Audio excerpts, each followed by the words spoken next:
बघतो, एकमेकांशी बोलतो, एकमेकांची भाषणं ऐकतो, तो काळ वेगळा होता, आताचा काळ वेगळा. आज मी एक वेगळी भूमिका घेऊन, मी एकटा नाही, परंतु प्रफुल्ल पटेल, हसन मुश्रीफ, छगन भुजबळ, त्यामध्ये दिलीप वळसे पाटील, धनंजय मुंडे असे अनेक सहकारी, 80% पेक्षा जास्त आमदार, आम्ही ही भूमिका स्वीकारली, कारण आपले प्रश्न सुटावेत म्हणून. गेल्या काही वर्षामध्ये केंद्राचा बारामती लोकसभा मतदारसंघामध्ये निधी आलेला नाहीये. आजपर्यंत बारामती परिसरामध्ये जो निधी आला तो राज्य सरकारच्या मार्फत आला. आताच एकनाथराव, देवेंद्रजी, आमचं जे सरकार आहे त्या मार्फत आला, मागच्या सरकारच्या मार्फत आला. त्याच्यात पण मी एक घटक होतो आणि त्याच्यातनं माझ्या जिल्ह्यात भागाचा कायापालट होण्याच्या करता सिद्धेश्वर निंबोडी पासून इकडं वडाण्यापर्यंत, इकडं आंबे खुर्द बुद्रुक पासून तिकडं जायपत्रेवाडी पर्यंत, बिलारवाडी पर्यंत, तिकडं मुडाळे ढाकाळे तिथपर्यंत, तिकडं चौदरवाडी, अशा पद्धतीनं मुर्टी, मोढवं, मोराळवाडी ह्या सगळ्या भागामध्ये लोणी बापकर आपण काही ना काही प्रयत्न केले, परंतु जशा पद्धतीनं प्रश्न सुटायला पाहिजे होते तेवढ्या प्रकारे ते प्रश्न सुटलेले नाहीयेत. मित्रांनो, ही भावनिक निवडणूक नाहीये. आता इथं बसलेले, आज मी आलोय, माझ्याही सभेला आले,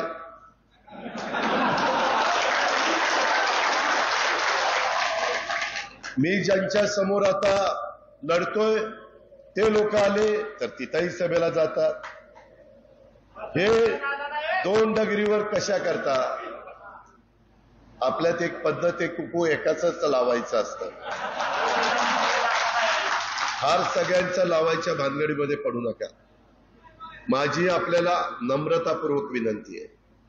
मी जे कालपर्यंत आमच्या बरोबर नव्हते त्यांच्या साक्षीनं, वासुदेवराव बाळासाहेब आणि सहकाऱ्यांच्या साक्षीनं सांगतो, शिवसंग्रामचे आमचे सहकारी आहेत त्यांच्या साक्षीनं सांगतो, सर्वांच्या साक्षीनं सांगतो. मित्रांनो, आज दुष्काळी परिस्थिती असताना काय समस्या आहे? काही काही लोक कधी तुम्हाला ओळखत नव्हती ती देखील पायाला भिंगरी बांधल्यासारखं येत आहे, वाडी वस्तीवर जात आहे, घरोघरी जात आहे. मी जेवायला येतो, मी चहाला येतो, मी नाश्त्याला येतो. ह्याच्या आधी कधी त्यांना नाश्ता, जेवण, चहा आठवला नाही. ह्याच्या आधी काय माझ्या सोपा परगणा, काय माझ्या सिरसुपा परिसर, काय माझा लोणी बापकर परिसर आणि बाकीच्या भागातल्या समस्या आहेत, ह्याच्याकडे कधी यांनी डुंकून पण बघितलं नाही. अजून पण काही काही जण प्रचारात येतील, तुम्ही पण आश्चर्यचकित होऊन बघाल. त्या संदर्भामध्ये माझं आपल्याला विनंती आहे की तुम्ही तुमच्या पुढच्या पिढीचं भवितव्य हे त्या ठिकाणी डोळ्यासमोर आणा. त्याच्यामध्ये पानसरे काकांचा काळ गेला, सांगुडे आबांचा काळ गेला, देवीदास कुंभार असेल, विलास खैरे असतील, अनेक जीवाभावाचे सहकारी आपल्यामध्ये आज राहिलेले नाहीये. आज इथं बबनराव आहेत, आज इथं बापूराव आहेत, बबनराव बोरकर साहेब आहेत, बापूराव चांगुडे साहेब आहेत, इतर काही मान्यवर वडीलधारी आहेत. त्याच्या संदर्भातली नवी पण पिढी आहे. नवी पिढीनं आणि या सगळ्यांनी जरा ऐकून राहा. काय उगीच दुपारी डोकं तापायला लागला, एक तर उन्हाळी तापलंय, तू जरा गप्प बस, माझं भाषण झाल्यानंतर मला भेट, डिपार्टमेंट त्याला सांगा जरा दोन गोष्टी समजू. मित्रांनो, यामध्ये साऱ्याचा प्रश्न निर्माण झालेला आहे, पाण्याचा प्रश्न निर्माण झालेला आहे. आता सहकारी सांगत होते की आपला कालवा सल्लागार समितीमध्ये जनाई, शिरसाई, पुरंदरला जे पाणी दिलेलं आहे ते पाणी आता पिण्याकरता तरी देण्याची व्यवस्था त्या बाबतीमध्ये करा. मी पण तुमचा 32-33 वर्ष आमदार म्हणून काम करतोय. मगाशी ज्ञानेश्वर कौल्यांनी काही उल्लेख केला, काही माझ्या सहकारी मित्रांनी इथं उपोषणाला देखील बसले. त्याबद्दलचे सगळं जे काही घडलं तुम्हाला माहिती आहे.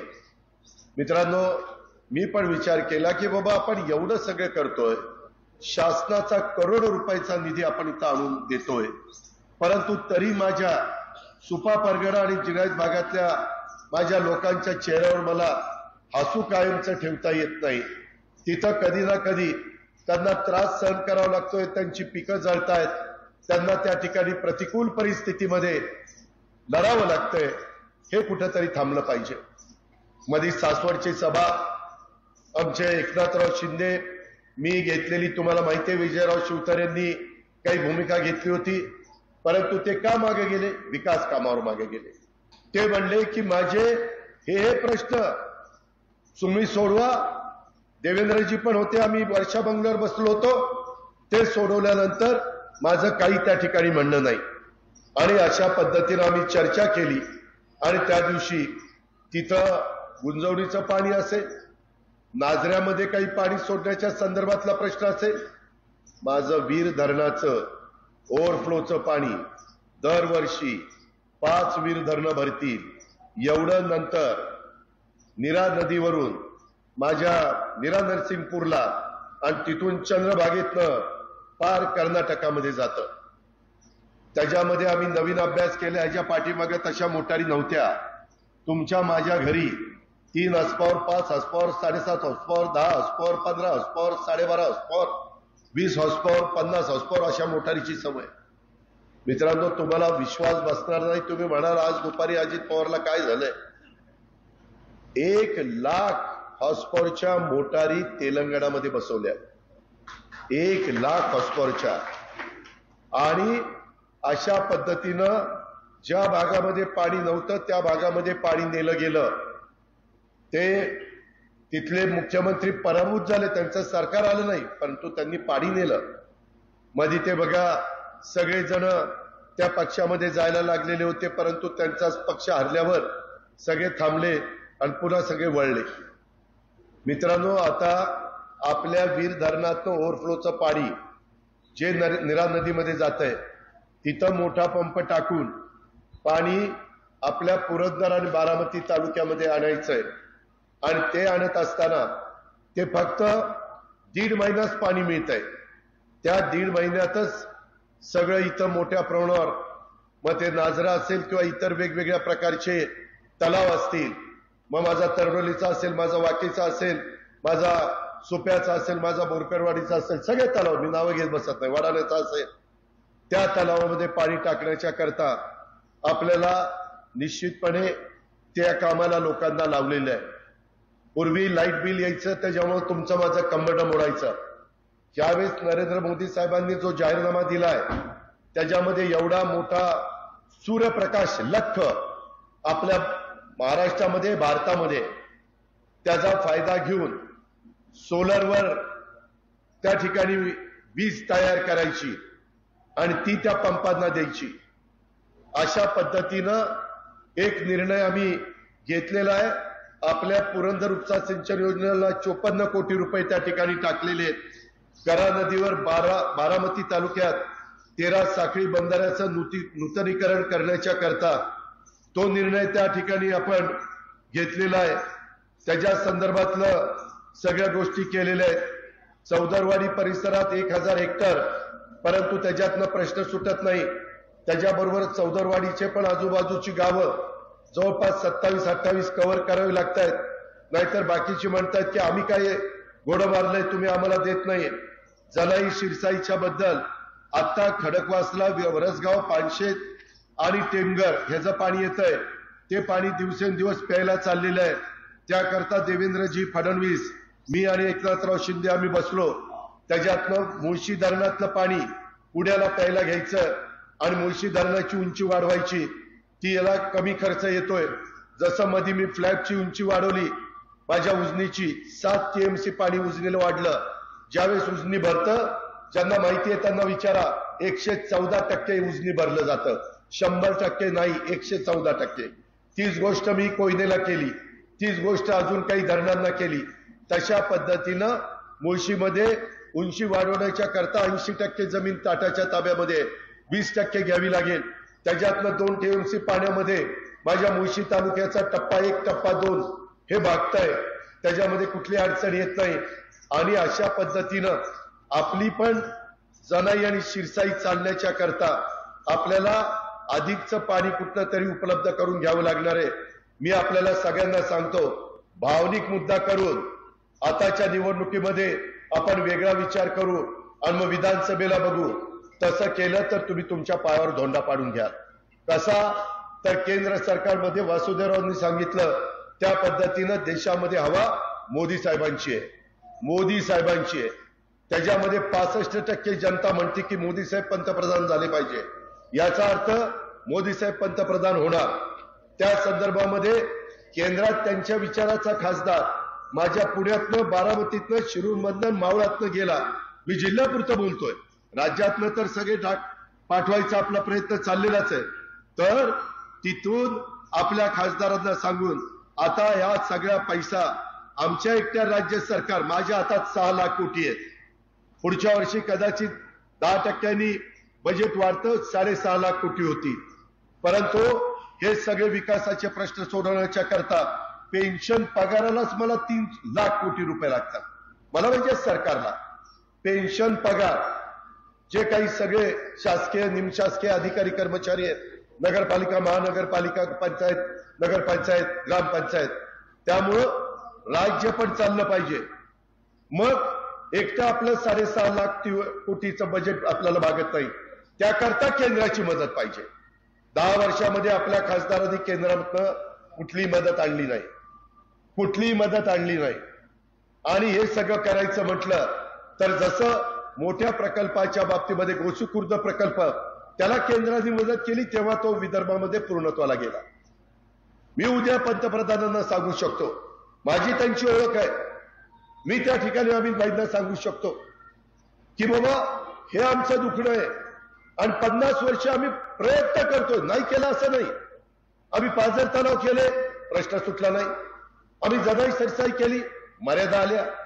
पुरंदर उपसा सिंचन केली, पाणी अतिशय खराब आणि 5-6 टप्प्यांमध्ये उचलावं लागतंय. तरी देखील तिथला दुखणं आम्ही आता दूर केलंय, कारण तिथं सोलर पॅनल बसून ती वीज तयार करतोय. ज्ञानेश्वर कवले त्या मिटिंगला होता, इतर पण माझे सहकारी होते. आणि माझी प्रशासनावर पकड आहे, देवेंद्र फडणवीसांची प्रशासनावर पकड आहे. आम्ही काम करतो ते वाजून करतो. त्याच्यामध्ये एखादं नाणं असतं खणखणीत, तशा पद्धतीनं आपलं काम असतं. आणि मी विकास पुरुषाच्या मागे गेलेलो आहे, विकासाकरता गेलेलो आहे. मी मगाशीच या नेते मंडळीच्या देखत सांगितलं, सगळ्या जाती धर्माला न्याय मिळाला पाहिजे, त्याच्यापासून मी यत्किंचितही बाजूला गेलेलो नाहीये. त्याच्या संदर्भामध्ये कुणालाही विश्वास करून चालत नाही, जातीय सलोखा ठेवावा लागतो. आज देखील मला इथं आल्यानंतर काही कार्यकर्त्यांनी सांगितलं, दादा दौंडमध्ये चोऱ्या वाढल्यात, दादा आपल्या सुप्यामध्ये धनवाडीच्या परिसरात चोऱ्या वाढल्यात. आता चोरी करणारे हे दरोडेखोर एवढे पोहोचलेत की ड्रोन लावतात, ड्रोन.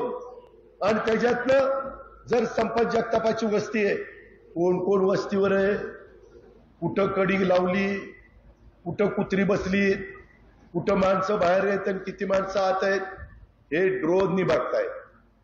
कुणाला कळत पण नाही, एवढी चोरांची अवलाद पुढे गेलेली आहे, खोटं सांगत नाही. आणि त्याच्यातनं या चोऱ्या चाललेल्या आहेत. आपल्याला जागृत राहावं लागेल. ज्यांना कुणाला सांगायचं ते सांगेल, कारण आचारसंहिता असल्यामुळं काही गोष्टीचा उल्लेख मला करता येत नाही, पण मी ते करेन. देवेंद्रजी आणि मी पण उद्या 18 तारखेला आपला बारामती लोकसभा मतदारसंघाचा फॉर्म भरणार आहे. वासुदेवराव, बाळासाहेब, पुरुषोत्तम नवदा, दिलीपराव, सगळे आम्ही तिथं हजर राहणार आहे. तुम्हालाही तिथं यायचं आहे.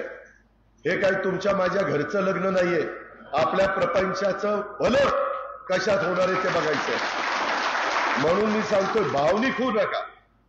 काही जण येतील, माझ्या घरातली भावंड येतील, अरे जरा बघा राव, बघा एवढ्या वेळेस बघा, अरे सारखंच बघितलं, एवढ्या वेळेस काय लावलंय, कधी सोडलं नाही, सारखंच बघितलं की.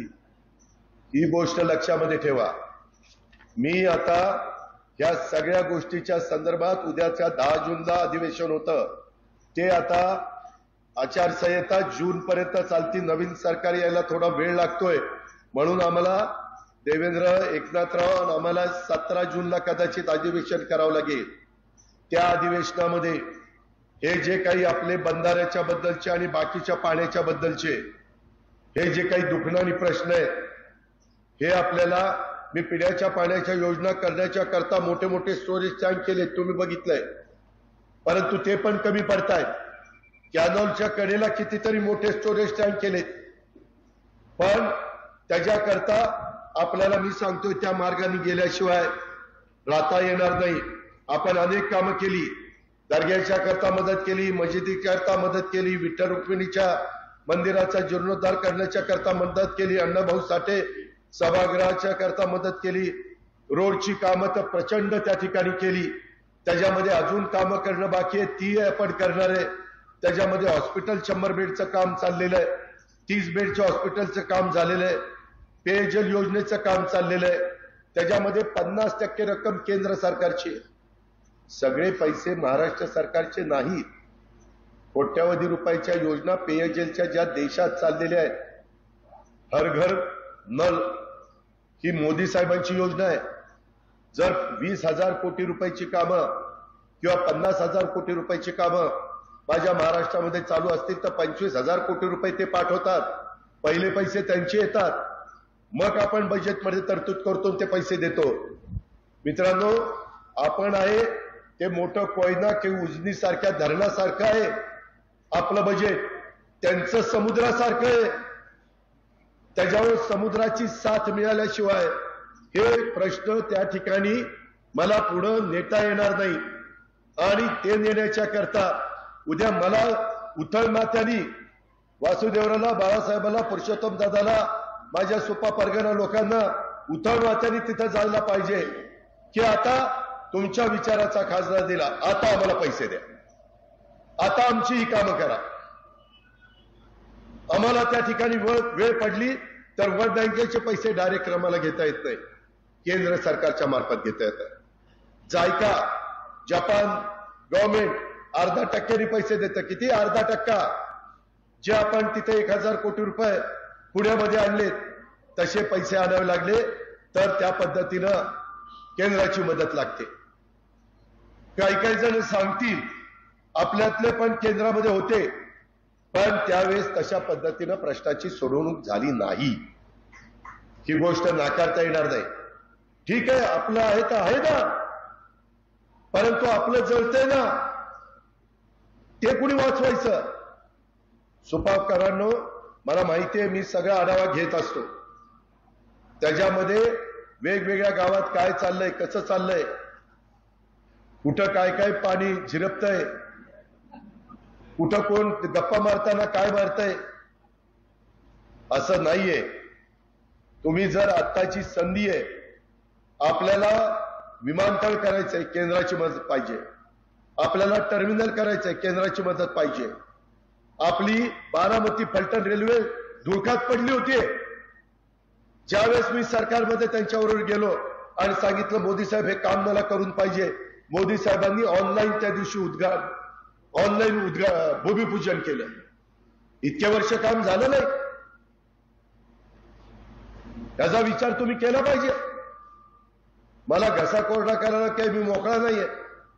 जे खरं आहे, मी तुमचं नेतृत्व करतोय 7 टर्म, मला माझ्या लोकांना समजून सांगण्याची गरज आहे, म्हणून सांगतोय भावनिक होऊ नका. त्याच्या संदर्भामध्ये त्या रेल्वेचं काम सुरू झालंय.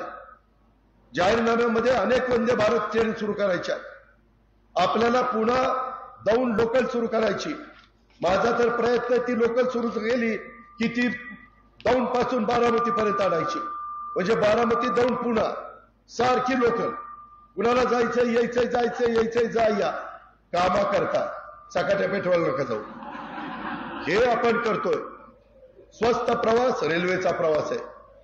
गाडी नेली तर पार्किंगची गैरसोय होती, गाडी नेली तर कधी कधी वेडेवाकडे प्रकार घडतात, सुरक्षित पण तेवढं राहत नाही. म्हणून हे आपल्याला केल्याशिवाय गत्यंतर नाही. मी आपल्याला अतिशय नम्रतापूर्वक सांगतो, माझा अजून देखील 5-10 वर्ष काम करण्याची धमक आणि ताकद माझ्यामध्ये आहे. तसं इतरांनी काय काम केलंय तुम्हाला माहिती आहे. इतरांनी अजूनही बऱ्याच कार्यकर्त्यांना नावानिशी तर कोणी ओळखत नाही. सोपाना तू पण कधी कधी बिघडतो. फोन करून मला सांगितलं, दादा आलो, वळणावर आलो. पण आता वळण सोडू नको, रस्ता सोडू नको. तुलाही भावनिक करतील, तुला तर मोठं पुढारी व्हायचंय. आपली गावात दौडला असताना तो इलेक्शनला लढायचा, फॉर्म भरायचा. ठीक आहे. दुसरी गोष्ट मित्रांनो, मी अनेक बाबी आता बबनराव बोरकर बसलेत. CSR मध्ये किती कोटी रुपये त्यांना दिले? कुणी दिले? तरडोलीच्या परिसरामध्ये बंद पाईपलाईन मधनं कुणी पैसे मंजूर करून आणले? परवा 3-4 कोटी रुपये म्हणून मंजूर केले. कशाला म्हणतात 3-4 कोटी रुपये? अरे 5 रुपये 5 कुणाला कोण देत नाही. आणि आज कोट्यावधी मी कशामुळे करतो? आज त्यांची मोठ्या लोकांची माझी ओळख झाली. इतक्या दिवस माझी ओळख मोठ्यांची नव्हती. मी आपला खाली कार्यकर्ता म्हणून काम करत होतो. तुम्ही जरा आत्मचिंतन, आत्मपरीक्षण करा. 90ला मी राजकारण सुरू केलं. 90 पासून कालपर्यंत, मागच्या निवडणुकीपर्यंत कधी नेत्यांना एक फॉर्म भरल्यानंतर शेवटच्या सभेला यायचे की नाही? आता का गावोगावी फिरतात? का मला विरोध करतात? मी इतके वर्ष साथ नाही दिली. कशात कमी पडलो? आणि त्यामुळे मी सांगतोय की याच्यामध्ये भावनिक होऊ नका. त्या संदर्भामध्ये हे आता कोणी कोणी फिरतंय. जरा 7 तारखेचं मतदान होऊ द्या. 8 तारखेला ह्याच्यातल्या 2-4 लोकांनी तर नाही परदेशी दौरा काढला तर नावाचा यांचं काम नाही. या लोकांचं काम नाही. आता उगीच येत आहेत असं तसं काय गुळगुळ सांगतायत. आता काही आम्ही टँकर देऊ, आम्ही चारा देऊ, आम्ही छावणी देऊ, आम्ही डेपो उभा करू. 7 तारीख होऊ द्या. याच्यातलं एकाने जर तुम्हाला तोंड दाखवलं, याला म्हणेल ते ऐकू. नंतर मीच आहे. आम्ही महायुतीच आहोत, दुसरं कोण नाही. त्याच्यामध्ये एकनाथराव शिंदेच आपल्याला मदत करणार आहे, देवेंद्र फडणवीसच मदत करणार आहे. आणि ते जी कमिटी असती डिझास्टर मॅनेजमेंटची, त्याचे प्रमुख आहेत अमित शहा.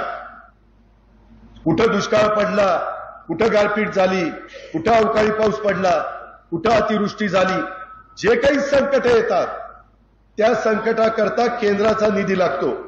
त्याला SDRF असं म्हटलं जातं. आणि NDRF हे 2 मधनं आपण निधी आणतो. कुठं दरडी कोसळल्या, कुठे गावाच्या गावं गाडली गेली, काही घडलं तरी केंद्र पैसा त्याच्यामध्ये देतात. त्याच्यामुळं मला देवेंद्रजींना, एकनाथरावांना आम्ही त्यांना ऑलरेडी सांगितलंय की आम्हाला दुष्काळामध्ये आम्ही कुणी तुम्हाला पैसा कमी पडू देणार नाही, तुम्ही काळजी करू नका. पण त्यांनाही सांगितलंय की पुन्हा तिसऱ्यांदा आपलं सरकार आल्यानंतर आमच्या या जिल्ह्यात भागाकडं, दुष्काळी भागाकडं महाराष्ट्रातल्या निधी द्यावा लागेल. ते म्हणले काळजी करू नका. त्यांचा आधार आहे, त्यांचा शब्द आहे, दिलेला शब्द पाळतात. तिथं या सोमेश्वर कारखान्याचे चेअरमन बसलेत बघा, पुरुषोत्तम दादा. त्यांना विचारा, 25 ते 30 वर्ष बाळासाहेब तुम्ही व्हाईस चेअरमन होता, 25 ते 30 वर्ष आपल्या कारखान्यांवर वेगवेगळ्या 10,000 कोटी रुपयाचा दंड लागला होता की नाही? इन्कम टॅक्स लागला होता, उसाला जास्त भाव दिला म्हणून. आम्ही 20 वर्ष प्रयत्न करत होतो, दादा पुरुषोत्तम करत होतो की नाही? काही कुणाचं तिथं चाललं नाही. आता हर्षवर्धन पाटील, देवेंद्र फडणवीस, राधाकृष्ण विखे पाटील असे सगळे नेते मंडळी तिथं गेली आणि अमित शहाना सांगितलं की असा असा इन्कम टॅक्स लागलाय, टांगती तलवार आहे. तुमच्या कारखान्याला किती होता? त्यातला 122 कोटी यांना होता आणि माळेगावला 250 कोटी रुपये होता. 122. त्याच्यातून अमित शहा म्हणले मला माहितीये, कारण गुजरातमध्ये देखील माझ्या काही म्हणजे तिथल्या कारखान्या लोकांच्यावर तो टॅक्स आहे, तुमच्यावर पण इन्कम टॅक्स त्यांनी तो माफ केला. नुसता माफ केला नाही. अहो, काम करायला धमक आणि ताकद असावी लागते. गोड बोलून काम होत नाही, भावनिक होऊन काम होत नाही. भावनिक होऊन जरा मनाला वेदना होतील, मनाला थोडस दुःख वाटेल, पण नंतर पुन्हा काहींनी मुद्दा काढला, अमित भाई तुम्ही आता हे माफ केलं, आता हे गेलं, परंतु FRP जर 2850 असेल आणि ह्या सोमेश्वरनी 3250 भाव दिला तर 400 रुपये इन्कम टॅक्स धरला जाईल आणि 1/3 रक्कम त्यांना इन्कम टॅक्सला भरावी लागेल. त्यांनी सांगितलं कर्ज न काढता, त्या कारखान्यांनी कर्ज न काढता काटकसर करून FRP पेक्षा जास्त भाव बसला आणि कामगारांचं कुठलंही देणं नसेल, शेतकऱ्यांचं कुठलंही देणं नसेल, तर त्याला मी इन्कम टॅक्स लावणार नाही. त्यांनी फक्त त्यांच्या साखर आयुक्ताकडनं ते चेक करून घ्यायचं. साखर आयुक्तांनी सही केली तर त्याला इन्कम टॅक्स नाही. म्हणून यंदा माळेगाव आणि सोमेश्वरला इन्कम टॅक्स लागला नाही, नाहीतर इन्कम टॅक्स लागला असता. मित्रांनो, कांद्याच्या बद्दल देखील आम्ही वेळोवेळी सांगितलं. काही वेळेस त्यांनी निर्यात त्या ठिकाणी चालू केली. आताही पुन्हा निर्यातीच्या करता मोठ्या प्रमाणावर आपण कांद्याला त्या ठिकाणी निर्णय दिला. तिथं बसणाऱ्यांना शेतकऱ्यांनाही सांभाळावं लागतं आणि 90% कांदा खाणारा जो समाज आहे त्यांनाही सांभाळावं लागतं. त्याकरता थोडस आपलं दुखणं होतं. आम्ही मध्ये फारच कमी मिळाले म्हणून त्याच्यात सरकारने अनुदान दिलं कांद्याला आणि काही कोटी रुपये सहन केले. आम्ही सोयाबीनला अनुदान दिलं, आम्ही धानाला अनुदान दिलं. आता दुधाच्या संदर्भातली परिस्थिती निर्माण झाली, 5 रुपये लिटरला दुधाला अनुदान दिलेलं आहे. काहींनी मला तक्रार केली की दादा आमचे ते व्यवस्थितपणे पैसे अजून मिळाले नाहीत, काहींचे राहिलेत. थोडस ऑनलाईन असल्यामुळं काहीतरी त्याच्यात मिस्टेक झाली होती. परंतु मी तुम्हाला सांगतो, उद्याच्या हे सगळं आचारसंहिता संपल्यावर पुन्हा आम्ही सरकारमध्येच आहोत. देवेंद्र, मी आणि आमचे एकनाथराव, आम्ही सगळे, राधाकृष्ण विखे पाटील ते दुग्ध विकास मंत्री आहेत, त्याबद्दलचं राहिलेलं पण देणं सगळं क्लिअर करू. एक पैसा कुठल्या शेतकऱ्यांचा माझ्या बळीराजाचा ठेवला जाणार नाही. अशा पद्धतीनं काम करत असताना आता मोदी साहेबांनी 300 युनिट पर्यंत गरीब जे वीज वापरतात त्यांना मोफत वीज देण्याचा निर्णय घेतलाय. मोफत वीज. आणि नरेंद्र मोदी साहेब जे बोलतात ती मोदी साहेबांची गॅरंटी आहे. ते म्हणतात मोदी की गॅरंटी आणि लोक टाळ्या वाजवतात. लोकांना विश्वास आहे. इथं जसं तुम्हाला अजित पवार की गॅरंटीचा विश्वास आहे, तसा तिथं मोदी की गॅरंटी. आता आपल्याला आपली गॅरंटी, तिथली गॅरंटी, तिथला फायदा उठवायचा. हे दुसरं कोणी उठू शकत नाही. दुसरं कोणी उठू शकत नाही. वेळ होतो याची मला जाणीव आहे, पण मी तुम्हाला ह्याच्यात शिरावं म्हणून सांगतोय. इथनं ऐकून इथं काढू नका बाहेर. आणि पुन्हा येणे माझ्या मागल्या आहेच. दादा ही तिकडे गेला आणि दादा ही इकडे गेला. गाव पातळीचे प्रश्न आहेत. मी जर कुठे मदत करत असेल, कमी मदत झाली तर माझ्यावर नाराजी आहे. 25-15चा पैसाच आम्हाला दिला नाही, हे कामच आम्हाला दिलं नाही, हे काम दुसऱ्यालाच दिलं, टेंडरच आम्हाला भरून दिलं नाही. असल्या काही काही गोष्टी मला माझ्या सहकाऱ्यांनी पण सांगितल्या आणि भाजपच्या पण माझ्या मित्रपक्षांनी माझ्या कानावर घातल्या. त्या मी दुरुस्त करी. माझ्या कानावर हे अलीकड फिरताना दादाचं काय नाही रे, दादा लय कामाचा माणूस आहे, पण दादाच्या खालची पिल्लावळ लय बेकार आहे. पण त्या पिल्लावळी करता मला का दोष देत आहे? माझ्या बायकोला का दोष देत आहे? तिनं काय घोडं मारलंय? त्याकरता ग्रामपंचायतीच्या निवडणुकीत बघू त्या पिल्लावळीचं काय करायचंय. ती पिल्लावळ योग्य वाटत नसेल तर जिल्हा परिषद तालुका पंचायतीला बघू, किंवा इतर ज्या निवडणुका तुमच्या हातात आहेत. काही एवढ्यावर बापूराव संपलं नाही. टोपी टोपी तुमचं अंगणवाडीचं पाणी पुरवठ्याचं धनवाडीचं हनुमान पाणी पुरवठ्याचं कर्ज या अजित पवारांनी माफ केलं, दुसऱ्यांना नाही केलं. शंकरराव भाऊ वासुदेवराव खासदार होते तेव्हा भाऊंनी इथं कर्ज मंजूर केलं होतं. आणि बिचारे आमच्या भूविकास बँकेचं कर्ज इतकी बिचारी मेटाकुटीला आली, काय ती चालना, काय ती पाणी निघना, शेवटी जमिनी जातात का काय अशा प्रकारचा प्रसंग आला, रडायची पाळी आली. परंतु आम्ही लोकांनी ते धनवाडी हनुमान पाणी पुरवठ्याचं कर्ज माफ त्या ठिकाणी केलं. आपल्याकडे फॉरेस्टचे पण प्रश्न आहेत. मगाशी मी तुम्हाला सांगितलं की त्यामध्ये आपण फॉरेस्टचा शेवटचा निर्णय यांना विचारा. पहिलं फॉरेस्टचं काम येतं पुण्यात, पुण्यातलं जातं नागपूरला, नागपूरला जातं भोपाळला आणि भोपाळला जातं दिल्लीला. दिल्लीला मोदी साहेबांच्या विचाराचा खासदार जाईल तरच काम होईल ना, का मोदी साहेबांना शिव्या देणाऱ्या खासदाराचं काम होईल? तुम्हीच सांगा. मी तर काय काम न करता रोज भाषणच देत बसलो असतो, पण भाषणही द्यावी लागतात आणि कामही करावं लागतं. त्याकरता आपण सगळ्यांनी ह्या गोष्टीचा विचार करा. मित्रांनो, मध्ये आपल्याला पाणीपट्टी जास्त यायला लागली. तुम्हाला माहिती आहे, एकनाथराव शिंदे, देवेंद्र फडणवीस आणि आम्ही महायुतीच्या सरकारमध्ये असताना तुम्हाला पुन्हा पूर्वोत पाणी ते बिल यायला 650 कोटी रुपये सरकारने तिजोरीत भरले. त्या म्हणजे तिजोरीत नाही, महावितरणला. आता पूर्वीसारखाच विजेचा दर लागलेला आहे. विजेच्या बद्दल हे कुणी भरले? आम्ही लोकांनी भरले. आता काही जण काय करतात बरं का वासुदेवराव, काय यांनी काय यांच्या पदरचं दिलं, काय सरकारचं दिलं? अरे मग तुम्ही केंद्र सरकारचं का आणू शकला नाही? सरकारचं दिलं म्हणजे द्यायची पण धमक लागली ना. आणि मला फक्त बारामती तालुक्यात नाही तर आमचा दौंड असेल, पुरंदर असेल, इंदापूर असेल, खडकवासला असेल, बोरवेला, मुळशी असेल, त्या सगळ्या भागामध्ये आपल्याला बदल करायचा. आणि तशा प्रकारचा शब्द सासवडला एकनाथरावांनी मी आणि वर्षा बंगल्यावर देवेंद्र असताना दिलेला. त्याकरता ही निवडणूक बाबांनो महत्वाची आहे. आता इथं काही लोकांनी वेगवेगळी निवेदन दिली की पाण्याचा प्रश्न आहे. दादा, कित्येक वर्ष आम्ही पाण्यासाठी तडफडतोय, आता मात्र आपण ही परिस्थिती बदलावी अशी आमची आग्रहाची मागणी आहे.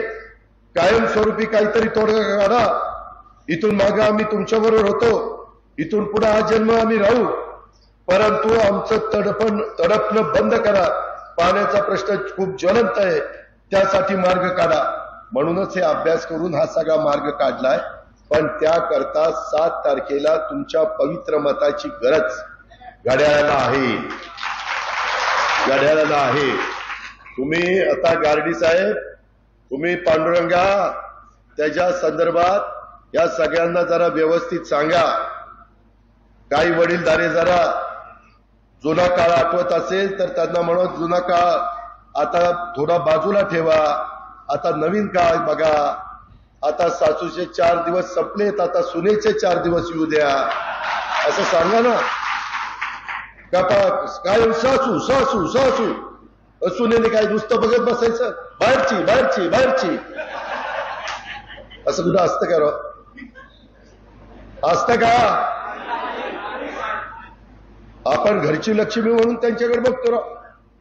40 वर्ष झाली तरी बाहेरची, किती वर्ष झाल्यावर घरची? सांगा बहिणींनो, बघा बाबा. आता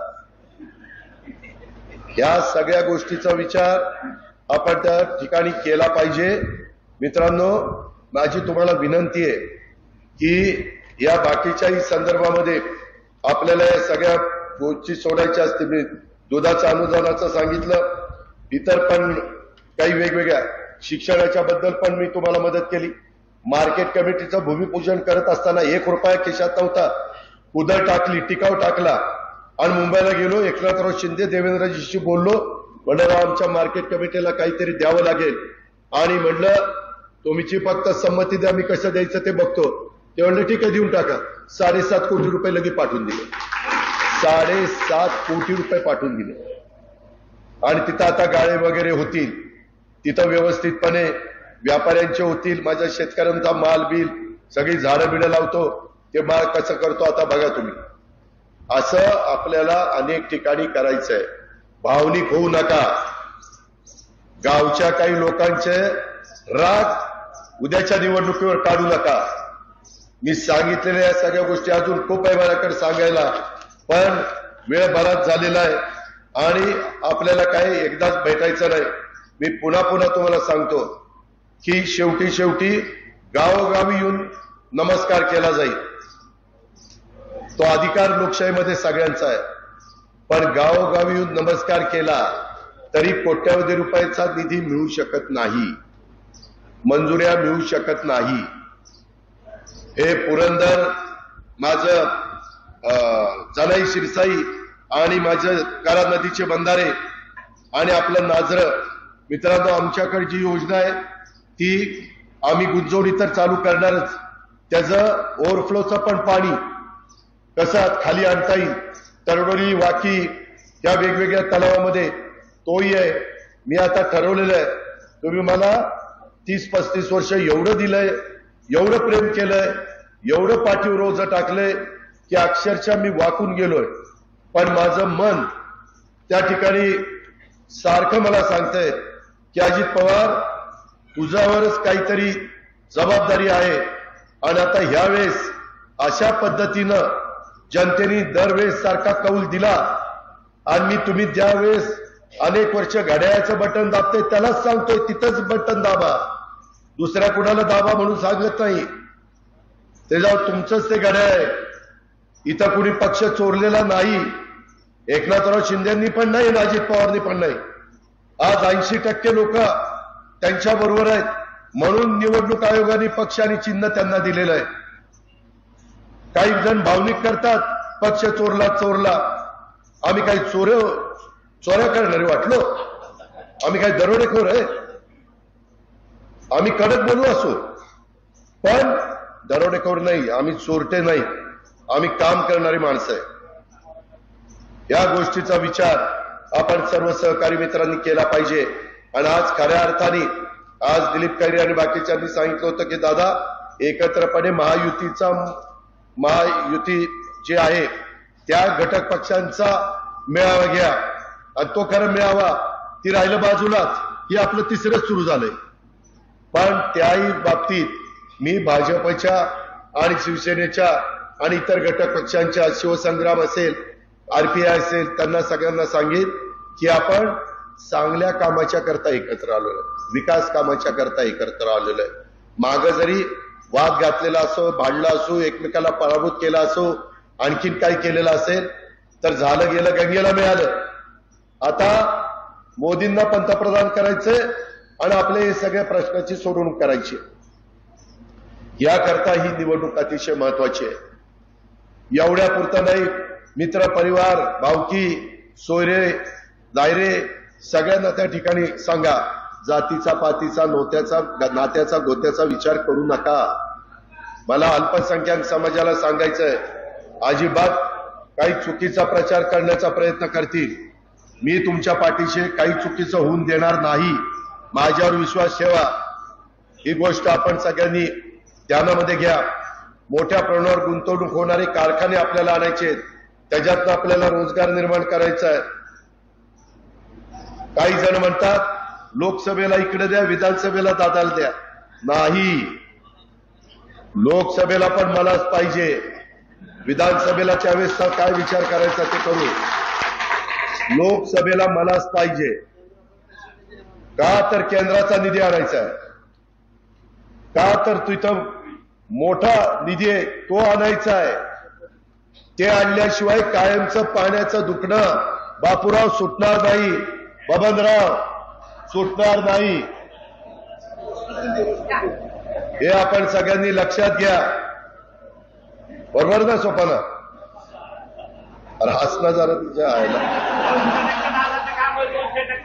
आणि कुठली वाडी त्यामध्ये सगळं कळतं, कुठल्या बूथवर काय झालं ते काय झाकून राहत नाही, त्याच्यावर कुठं कुठं थांब सोपाने मी बोलतो. नमस्कार.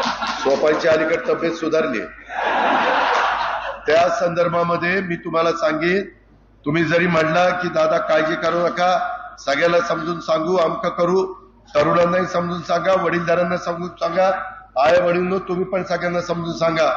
आणि तुम्हाला पुढं ही कामाची जे काही आपली परंपरा आहे ही टिकवायची असेल, उद्या अधिवेशन आपलं निवडणूक संपल्यावर 25-15चा नवीन वर्षाचा निधी पाहिजे असेल, त्याच्या संदर्भातला उद्या विकासाचा निधी पाहिजे असेल, तर ते महायुतीचं सरकार देणार आहे. त्याच्या संदर्भामध्ये डीपीसीचा निधी ते कोणतरी पालकमंत्री असतो जिल्ह्याचा, त्याच्या हातात असतो वाटतं द्यायचं, आणि ती तुम्हाला सांगतोय म्हणजे अजित पवारच देणार आहे. जिल्हा परिषद आज अस्तित्वात नाही, तो निधी सीओ देतात.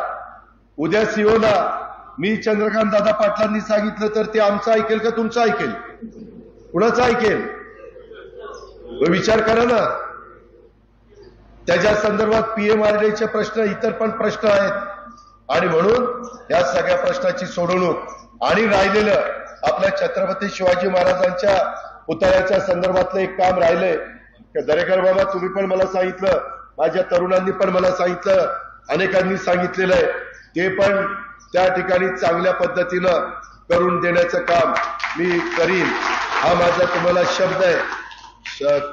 महाराजांच्या नावाला साजेस त्या संदर्भात तुमचं माझं थोडंसं आपण चर्चा करून पुढे जाऊ, त्याचबद्दल काळजी करू नका. परंतु असे सगळे प्रश्न हे आपल्याला सोडवायचे आहेत. म्हणून उद्याची लोकसभेची निवडणूक महत्वाची आहे, आणि त्याचबरोबर लोकसभेमध्ये जे सरकार येणार आहे त्या सरकारच्या विचाराचे खासदार हे आपल्या आपल्या भागातनं निवडून गेल्यानंतर आपल्याला त्यांच्याकडनं कामं घेऊन घ्यायची. तुम्ही जर आपल्या खासदारांनी बारामती लोकसभेच्या घड्याळाचं चिन्ह घेऊन निवडून आल्यानंतर त्या महायुतीच्या खासदारांनी काम नाही केलं, आपल्याला जाब विचारायचा.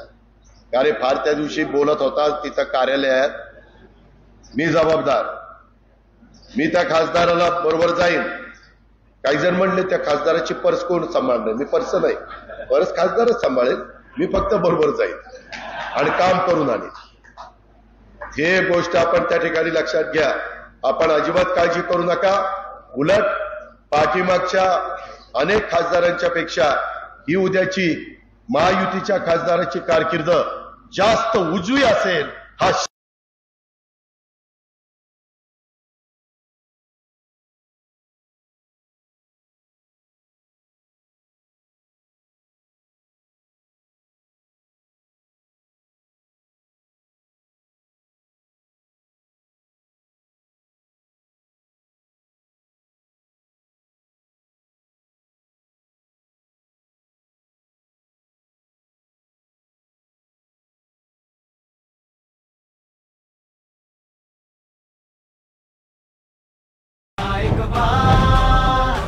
कमळाचे बटन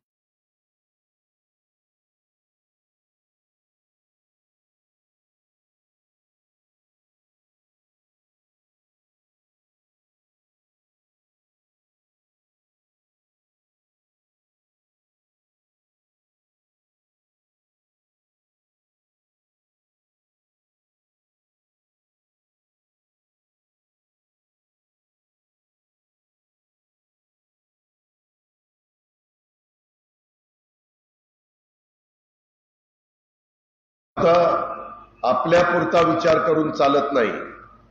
तर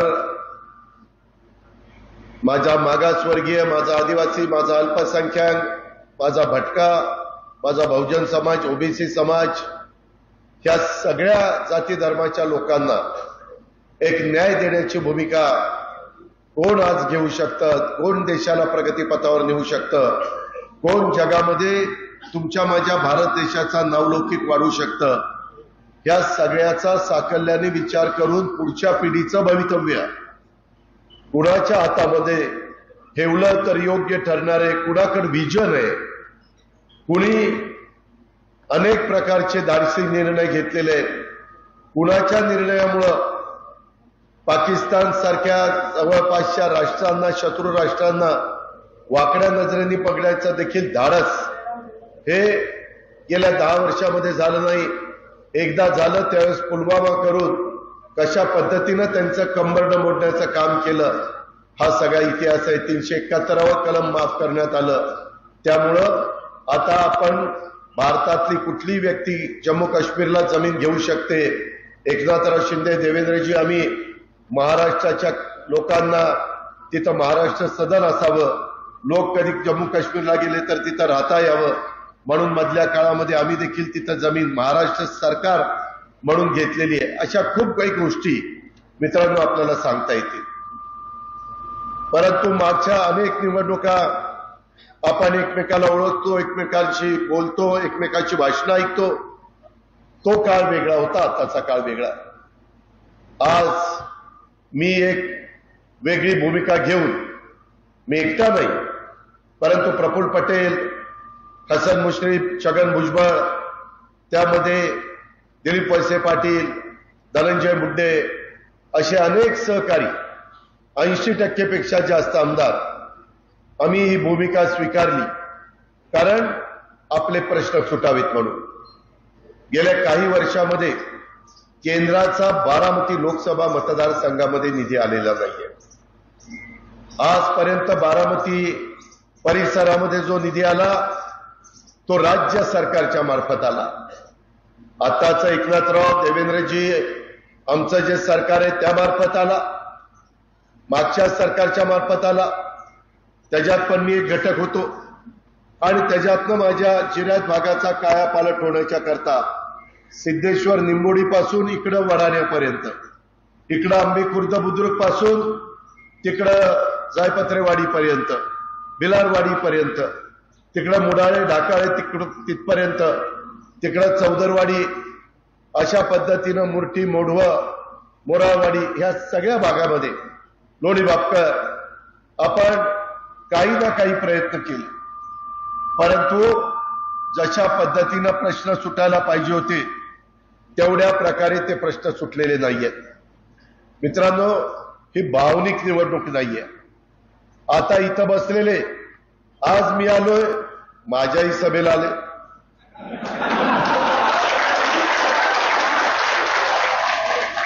मी ज्यांच्या समोर आता लढतोय ते लोक आले तर तिथंही सभेला जातात.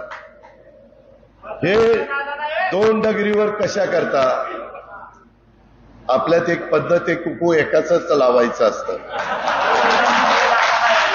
हार सगळ्यांच्या लावायच्या भानगडीमध्ये पडू नका. माझी आपल्याला नम्रतापूर्वक विनंती आहे. मी जे कालपर्यंत आमच्या बरोबर नव्हते त्यांच्या साक्षीनं, वासुदेवराव, बाळासाहेब आणि सहकाऱ्यांच्या साक्षीनं सांगतो, शिवसंग्रामचे आमचे सहकारी आहेत त्यांच्या साक्षीनं सांगतो, सर्वांच्या साक्षीनं सांगतो. मित्रांनो, आज दुष्काळी परिस्थिती असताना काय समस्या आहे? काही काही लोक कधी तुम्हाला ओळखत नव्हती ती देखील पायाला भिंगरी बांधल्यासारखं येत आहे. वाडी वस्तीवर जात आहे, घरोघरी जात आहेत. मी जेवायला येतो, मी चहाला येतो, मी नाश्त्याला येतो. ह्याच्या आधी कधी त्यांना नाश्ता, जेवण, चहा आठवला नाही. ह्याच्या आधी काय माझ्या सोपा परगणा, काय माझ्या सिरसुपा परिसर, काय माझा लोणी बापकर परिसर आणि बाकीच्या भागातल्या समस्या आहेत, ह्याच्याकडे कधी यांनी डुंकून पण बघितलं नाही. अजून पण काही काही जण प्रचारात येतील, तुम्ही पण आश्चर्यचकित होऊन बघाल. त्या संदर्भामध्ये माझं आपल्याला विनंती आहे की तुम्ही तुमच्या पुढच्या पिढीचं भवितव्य हे त्या ठिकाणी डोळ्यासमोर आणा. त्याच्यामध्ये पानसरे काकांचा काळ गेला, सांगुडे आबांचा काळ गेला, देवीदास कुंभार असेल, विलास खैरे असतील, अनेक जीवाभावाचे सहकारी आपल्यामध्ये आज राहिलेले नाहीये. आज इथं बबनराव आहेत, आज इथं बापूराव आहेत, बबनराव बोरकर साहेब आहेत, बापूराव चांगुडे साहेब आहेत, इतर काही मान्यवर वडीलधारी आहेत. त्याच्या संदर्भातली नवी पण पिढी आहे. नवी पिढीनं आणि या सगळ्यांनी जरा ऐकून राहा. काय उगीच दुपारी डोकं तापायला लागला, एक तर उन्हाने तापलंय, तू जरा गप्प बस, माझं भाषण झाल्यानंतर मला भेट. डिपार्टमेंट त्याला सांगा जरा 2 गोष्टी समजून. मित्रांनो, यामध्ये चाऱ्याचा प्रश्न निर्माण झालेला आहे, पाण्याचा प्रश्न निर्माण झालेला आहे. आता सहकारी सांगत होते की आपला कालवा सल्लागार समितीमध्ये जनाई, शिरसाई, पुरंदरला जे पाणी दिलेलं आहे ते पाणी आता पिण्याकरता तरी देण्याची व्यवस्था त्या बाबतीमध्ये करा. मी पण तुमचा 32-33 वर्ष आमदार म्हणून काम करतोय. मगाशी ज्ञानेश्वर कौल्यांनी काही उल्लेख केला, काही माझ्या सहकारी मित्रांनी इथं उपोषणाला देखील बसले. त्याबद्दलचे सगळं जे काही घडलं तुम्हाला माहिती आहे. मित्रांनो, मी पण विचार केला की बाबा आपण एवढं सगळं करतोय, शासनाचा करोडो रुपयाचा निधी आपण इथं आणून देतोय, परंतु तरी माझ्या सुपा परगणा आणि जिरायत भागातल्या माझ्या लोकांच्या चेहऱ्यावर मला हसू कायमचं ठेवता येत नाही. तिथं कधी ना कधी त्यांना त्रास सहन करावा लागतोय, त्यांची पिकं जळतायत, त्यांना त्या ठिकाणी प्रतिकूल परिस्थितीमध्ये लढावं लागतंय. हे कुठंतरी थांबलं पाहिजे. मध्ये सासवडची सभा आमचे एकनाथराव शिंदे, मी घेतलेली तुम्हाला माहिती आहे, विजयराव शिवतारेंनी काही भूमिका घेतली होती, परंतु ते का मागे गेले? विकास कामावर मागे गेले. ते म्हणले की माझे हे प्रश्न तुम्ही सोडवा. देवेंद्रजी पण होते, आम्ही वर्षा बंगल्यावर बसलो होतो, ते सोडवल्यानंतर माझं काही त्या ठिकाणी म्हणणं नाही. आणि अशा पद्धतीनं आम्ही चर्चा केली आणि त्या दिवशी तिथं गुंजवणीचं पाणी असेल, नाझऱ्यामध्ये काही पाणी सोडण्याच्या संदर्भातला प्रश्न असेल, माझं वीर धरणाचं ओव्हरफ्लोचं पाणी दरवर्षी 5 वीर धरणं भरतील एवढं, नंतर नीरा नदीवरून माझ्या नीरा नरसिंगपूरला आणि तिथून चंद्रभागेतनं पार कर्नाटकामध्ये जातं. त्याच्यामध्ये आम्ही नवीन अभ्यास केला. ह्याच्या पाठीमागे तशा मोटारी नव्हत्या. तुमच्या माझ्या घरी 3 हॉर्सपॉवर, 5 हॉर्सपॉवर, 7.5 हॉर्सपॉवर, 10 हॉर्सपॉवर, 15 हॉर्सपॉवर, 12.5 हॉर्सपॉवर, 20 हॉर्सपॉवर, 50 हॉर्सपॉवर अशा मोटारीची सवय. मित्रांनो, तुम्हाला विश्वास बसणार नाही. तुम्ही म्हणाल आज दुपारी अजित पवारला काय झालंय. 1 लाख हॉर्सपॉवरच्या मोटारी तेलंगणामध्ये बसवल्या, 1 लाख हॉर्सपॉवरच्या. आणि अशा पद्धतीनं ज्या भागामध्ये पाणी नव्हतं त्या भागामध्ये पाणी नेलं गेलं. ते तिथले मुख्यमंत्री पराभूत झाले, त्यांचं सरकार आलं नाही, परंतु त्यांनी पाणी नेलं. मध्ये ते बघा सगळेजण त्या पक्षामध्ये जायला लागलेले होते, परंतु त्यांचाच पक्ष हरल्यावर सगळे थांबले आणि पुन्हा सगळे वळले. मित्रांनो, आता आपल्या वीर धरणातनं ओव्हरफ्लोचं पाणी जे नीरा नदीमध्ये जातंय, तिथं मोठा पंप टाकून पाणी आपल्या पुरंदर आणि बारामती तालुक्यामध्ये आणायचंय. आणि ते आणत असताना ते फक्त 1.5 महिनाच पाणी मिळतंय. त्या 1.5 महिन्यातच सगळं इथं मोठ्या प्रमाणावर, मग ते नाझरा असेल किंवा इतर वेगवेगळ्या प्रकारचे तलाव असतील, मग माझा तरडोलीचा असेल, माझा वाकीचा असेल, माझा सुप्याचा असेल, माझा बोरकरवाडीचा असेल, सगळे तलाव, मी नावं घेत बसत नाही, वडाण्याचा असेल, त्या तलावामध्ये पाणी टाकण्याच्या करता आपल्याला निश्चितपणे त्या कामाला लोकांना लावलेलं आहे. पूर्वी लाईट बिल यायचं, त्याच्यामुळे तुमचं माझं कंबरडं मोडायचं. यावेळेस नरेंद्र मोदी साहेबांनी जो जाहीरनामा दिलाय त्याच्यामध्ये एवढा मोठा सूर्यप्रकाश लख्ख आपल्या महाराष्ट्रामध्ये, भारतामध्ये, त्याचा फायदा घेऊन सोलरवर त्या ठिकाणी वीज तयार करायची आणि ती त्या पंपांना द्यायची. अशा पद्धतीनं एक निर्णय आम्ही घेतलेला आहे. आपल्या पुरंदर उपसा सिंचन योजनेला 54 कोटी रुपये त्या ठिकाणी टाकलेले आहेत. करा नदीवर बारामती तालुक्यात 13 साखळी बंधाऱ्याचं नूतनीकरण करण्याच्या करता तो निर्णय त्या ठिकाणी आपण घेतलेला आहे. त्याच्या संदर्भातलं सगळ्या गोष्टी केलेल्या आहेत. चौदरवाडी परिसरात 1000 हेक्टर, परंतु त्याच्यातनं प्रश्न सुटत नाही. त्याच्याबरोबर चौदरवाडीचे पण आजूबाजूची गावं जवळपास 27-28 कव्हर करावी लागत आहेत. नाहीतर बाकीची म्हणतात की आम्ही काय घोडं मारलंय, तुम्ही आम्हाला देत नाही. जनाई, शिरसाईच्या बद्दल आता खडकवासला, वरसगाव, पानशेत आणि टेमघर ह्याचं पाणी येतंय. ते पाणी दिवसेंदिवस प्यायला चाललेलं आहे. त्याकरता देवेंद्रजी फडणवीस, मी आणि एकनाथराव शिंदे आम्ही बसलो. त्याच्यातनं मुळशी धरणातलं पाणी पुण्याला प्यायला